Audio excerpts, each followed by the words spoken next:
boa noite. Está começando o programa Mais Saúde. Minha convidada é a Fátima Neves. Ela é psicopedagoga e psicóloga e vai falar pra gente sobre hiperatividade e transtorno de déficit de atenção. Boa noite, Fátima. Seja bem-vinda. Obrigada por sua participação. Boa noite, Chara. Obrigada pelo convite. Boa noite a todos que estão nos assistindo. Fátima, fala um pouquinho pra gente o que é o transtorno de déficit de atenção. TDAH, né? Que ainda tem a hiperatividade. Isso. O transtorno de déficit de atenção e hiperatividade é um transtorno de comportamento, né, que aparece geralmente na infância e acompanha a criança até a idade adulta.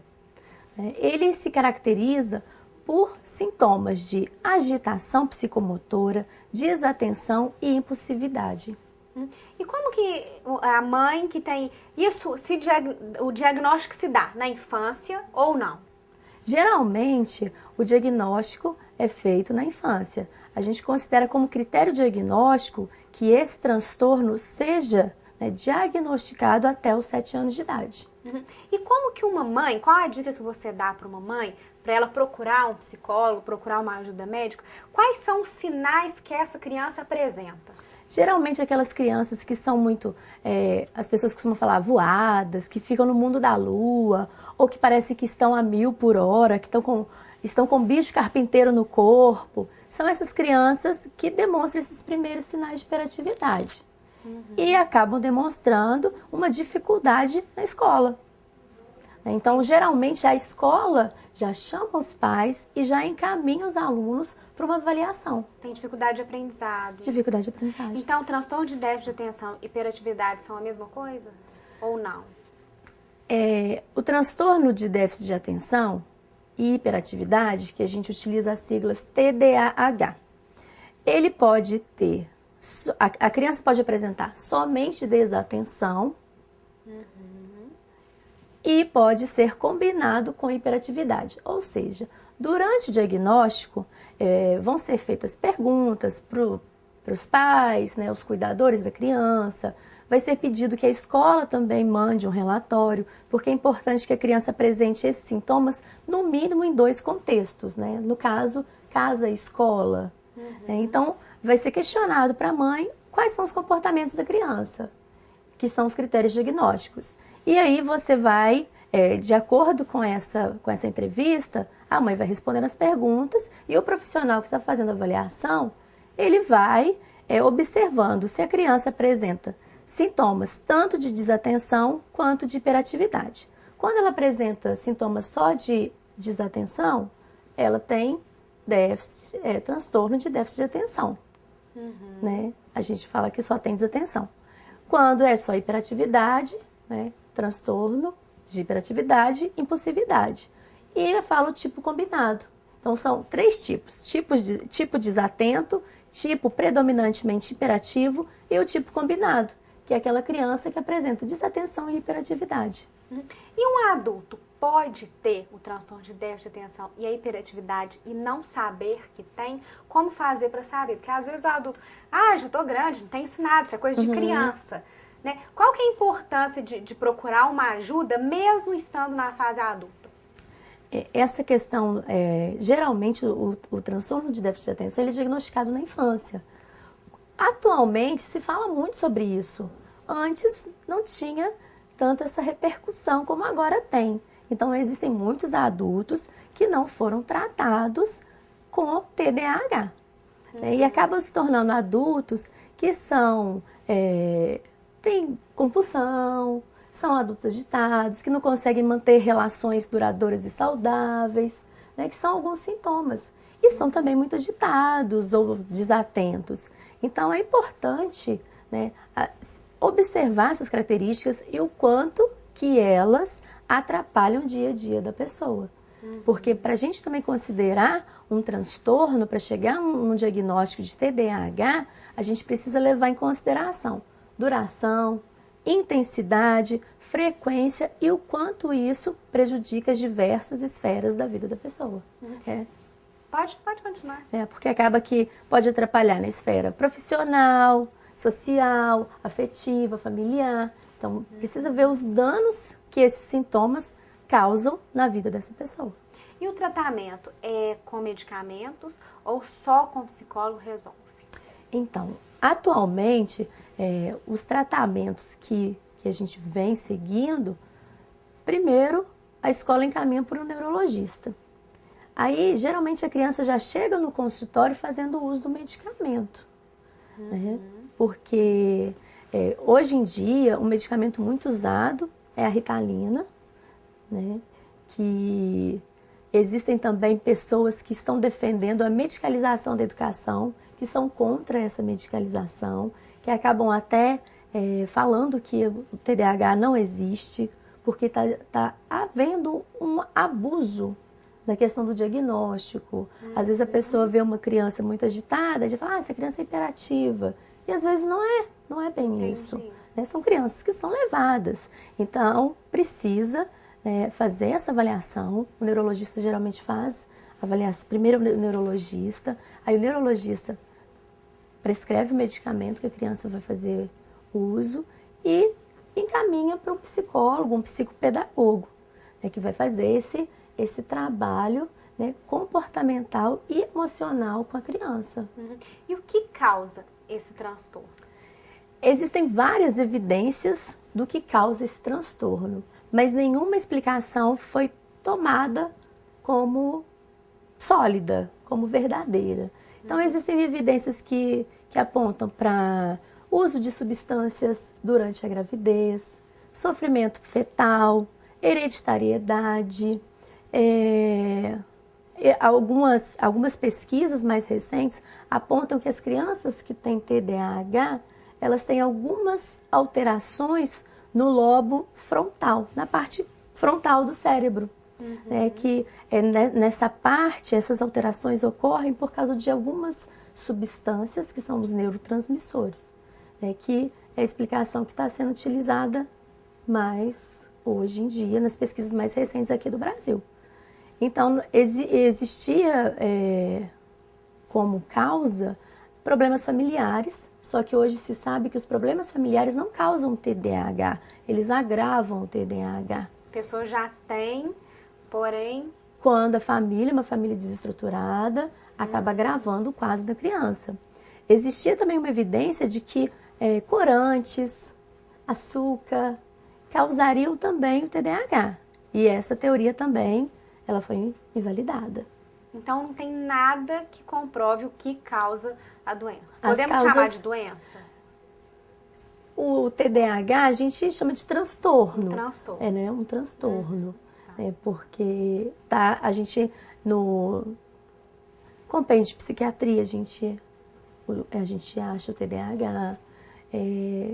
Tem um livro que é um manual de diagnóstico. Ele é um manual de diagnóstico que tem no mundo todo. Então também, a gente encontra nesse manual essas doenças e esses transtornos. Entendi. Fátima, sobre as causas, o tratamento, os diagnósticos. E tem cura? O TDAH é um transtorno que vai acompanhar a criança até a idade adulta. Vai ter o tratamento, mas não vai ter cura. E se a mãe levou a criança num neurologista, está fazendo tratamento com a criança com medicamentos, ainda assim ela precisa procurar um psicólogo? E se sim, qual a importância desse tratamento conjunto? O que acontece? O medicamento, ele é utilizado para fazer com que a criança consiga se concentrar, fique mais relaxada, fique mais calma. Mas o medicamento, ele não garante que a criança vai ter um rendimento escolar bom.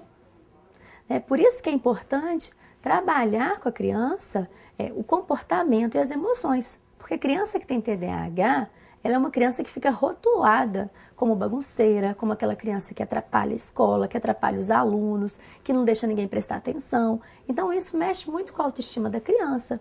Ela fica com a autoestima muito baixa. E aí precisa, sim, de um tratamento psicológico adequado, um acompanhamento psicopedagógico para ajudar nas questões escolares, as dificuldades que ela está tendo na escola. Acontece que o TDAH, acompanhado do TDAH, a gente acha outros transtornos também, que a gente chama de comorbidades. Então ele nunca vem sozinho? Geralmente pode aparecer uma ansiedade ou até mesmo depressão. né, que são as comorbidades que vêm com o TDAH. E algumas crianças, além de ter TDAH, têm outras dificuldades de aprendizagem, como dislexia, disgrafia, desortografia, né, que também prejudicam o rendimento escolar e ficam ainda mais agravadas devido ao TDAH. Uhum. E a psicóloga, somente um psicólogo, consegue diagnosticar esse transtorno ou ainda assim precisa também do neurologista? Sim, um psicólogo consegue diagnosticar o TDAH, porém o psicólogo não pode prescrever o medicamento. Então, mesmo assim, nesse caso ainda tem que ter o trabalho conjunto, né, Fátima? Sim, porque nenhum profissional que não seja médico pode prescrever medicamento. Então, se existe essa necessidade do medicamento no tratamento, é importante que se procure sim ajuda médica, de um profissional, de um neurologista. Eu conheço casos de mãe que não aceita que o filho tem esse transtorno, a pessoa já é adulta, né, na idade adulta, que tem esse transtorno, que precisa usar, no caso, a Ritalina, e não deixa a pessoa usar a Ritalina. O que você aconselha essa mãe? Acaba que é muito importante que as pessoas conheçam, que elas entendam o que é o TDAH. Porque as pessoas têm muito preconceito em relação a esse transtorno. Nenhuma mãe quer falar, meu filho tem TDAH, meu filho toma Ritalina, né? Porque acha que as pessoas vão olhar de uma outra forma para aquela pessoa. E não é. É um aliado ao tratamento, é uma forma da pessoa conseguir viver com mais qualidade de vida, né, que vai ajudar a criança, vai ajudar o adulto a se concentrar, a trabalhar melhor, a estudar melhor. Então não tem porquê a gente ser contra um medicamento que às vezes vai ajudar. Que vai trazer benefícios. Que vai trazer os benefícios. Caso, né? O que às vezes, é igual como eu comentei no bloco anterior, existe essa medicalização da educação, que existem esses defensores, porque está tendo um abuso muito grande do uso de medicamento. Então, eles defendem que tem crianças que não têm TDAH, que não precisam, né, de fazer uso de medicamento. Ou seja, teve um diagnóstico errado e está fazendo uso de uma substância que não tem necessidade de se fazer. Então, nem todas as pessoas que sofrem do transtorno têm que tomar medicamento? Ou todas necessitam do medicamento? Geralmente, é o neurologista que vai fazer essa avaliação, né? Se ele vai fazer o diagnóstico e vai ver a necessidade daquela pessoa tomar ou não o medicamento. Porque o que acontece nessa questão da medicalização, né? Medicalização da educação? Muitas pessoas acreditam que o TDAH não existe, que isso é uma coisa da atualidade, que antigamente não tinha isso, as crianças eram levadas, eram arteiras e pronto. Então, por isso que sofre muita crítica, né? Então, a gente tem que tomar um cuidado muito grande com o diagnóstico, justamente para não rotular de uma forma inadequada uma criança, porque as consequências desse rótulo, né, são muito grandes e assim, ruins para aquela criança. Então, um diagnóstico, ele tem que ser feito por um profissional que seja realmente, né, especializado naquela área, para não correr o risco de ter um diagnóstico de uma coisa que não existe. E uma pessoa, uma criança que sofre do transtorno e não faz o tratamento, quais os riscos ela corre? Geralmente, né, essas crianças, em casa, os pais acabam colocando muito de castigo, punindo muito a criança, porque a criança não consegue ficar quieta, porque a criança é bagunceira, não respeita, não obedece. O pai e a mãe estão falando, ela se intromete, não espera terminar. E na escola, é a questão do rendimento escolar. As notas ficam baixas, a criança não consegue acompanhar o restante da turma, a autoestima fica muito baixa. Então, assim, os riscos da falta de um tratamento são riscos mais voltados para o emocional e para o comportamento, né? Não tem um risco de saúde, que a criança com TDAH sem tratamento vai suicidar, como no caso da depressão. Não tem isso. Tem essas consequências que ela vai se sentir inferiorizada, vai ver que ela não consegue aprender, pode com isso querer parar de estudar, né? Sair da escola porque não aprende, aí acaba achando que é burra, que não tem condições, que não tem capacidade. Esses são os riscos. E aí desenvolve depressão, daí vai desenvolvendo todas as outras doenças. Aí acaba gerando outras coisas. Tá. A gente vai para mais um intervalo. Prejuízo para o aluno. Uhum. Mas a criança, ela tem dificuldade de aprendizado só na escola ou em qualquer outra atividade? Por exemplo, aprender a jogar um videogame, aprender a mexer no computador, aprender... Ela tem dificuldade nisso também ou é só na escola? A questão da atenção, para a gente considerar que a criança tem um déficit de atenção, ela não vai só na escola que ela é desatenta, não. Então, em casa, num jogo, numa brincadeira, ela perde os materiais que ela está utilizando, ela também não consegue se concentrar no jogo. Ela não consegue se concentrar numa atividade que é prazerosa, que não tem nada a ver com a escola. Por isso que eu tinha falado que para a gente chegar nesse diagnóstico, esses sintomas precisam acontecer em 2 contextos, né? E ter uma duração de no mínimo 6 meses que eles estão acontecendo. Porque se tiver menos tempo, pode ser uma simples falta de atenção. Isso. Então, existem esses critérios diagnósticos para não correr o risco de falar que a criança tem uma coisa que ela não tem. Entendi. Locomoção. Locomoção. Fátima, então, mais uma vez, muito obrigada. Obrigada pelo convite, né? Obrigada por as pessoas que estão assistindo, né? Espero ter ajudado de alguma forma. Qualquer informação, qualquer dúvida, meu telefone está aí, o lugar onde eu atendo, é só procurar. Tá, joia. Obrigada. Obrigada. Todos que acompanharam o nosso programa, muito obrigada. Se você não conseguiu assistir o programa todo, nesta sexta-feira, às 10h10 da manhã. E semana que vem estaremos de volta com mais um assunto interessante. Então, até lá e uma boa noite.